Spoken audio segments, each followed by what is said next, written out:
Okay, now we're going to take a look at Riley Deutsch and her butterfly. And Riley, as you're starting your stroke and we come through, we're going to advance it forward. Right here you can see you're kind of pressing up for your breath, so you're lifting the head out of the water. Would like to see you keep that head a lot lower to the water line, so that chin on top of the water. And you can just see here, here's your chin and here's the water level. So you're raising up 2 or 3 inches out of the water to take your breath. Okay, that's not forward momentum, that's pushing yourself up. And one of the things that happens when you push yourself up like that is you end up with your hands a little bit away from your body and exiting the water early. So as you can see right here, you're away from your hips and your leg with your hand, and you're coming out early. And you can see the elbow bend as you have there on your stroke, your recovery stroke. And as you're coming out and over, okay, good here, thumbs are down, but you can also see with that high head position, it really causes you to really lift the arms high.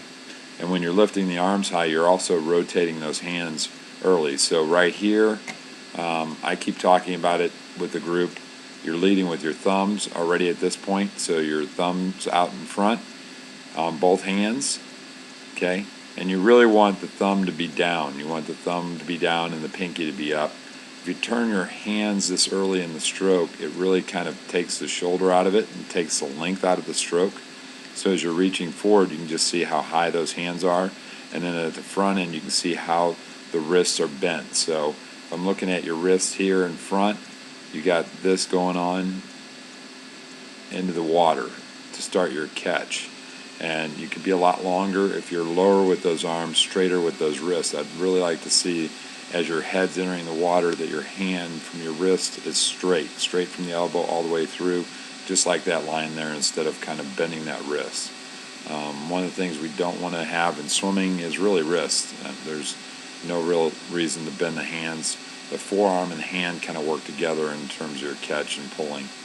And then as you come over into the stroke, nice hip raise right there. You have one good kick is what I'm noticing on your butterfly. So you're taking a kick as the hands are entering, but there's no real kick at the back end. So you could add the second kick. There's a lot of good flyers that do one kick, but when you're watching the fly in real time, I think it'd be really well benefited if you actually had a second kick in there. The legs are straight. There's not a lot of movement when the hands are in the back part of the stroke. You can see right here your legs are really straight. There's not really a kick there. That's the second kick in your stroke, would be right there at the back end.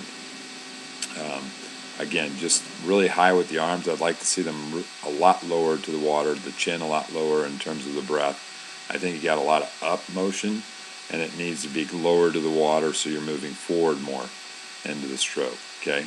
As we move forward into the turn, heads down for the last stroke, that's good. Bringing the knees underneath the body. Overall, turn not too bad. I'm going to back it up a little bit. I'd like to see that hand closer to the head. Hands out in front, that's nice.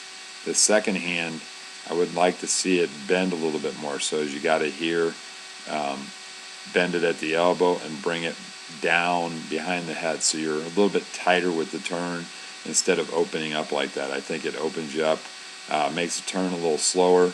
You got your feet in a good position, you got your eyes in a good position, maybe raised up a little bit, but lifting that arm that high is going to slow you down a little and make it a little longer to get into your push off and your streamline coming off the wall. So I'd like to see that be a little tighter. But again, just little lower with the breath in the arms.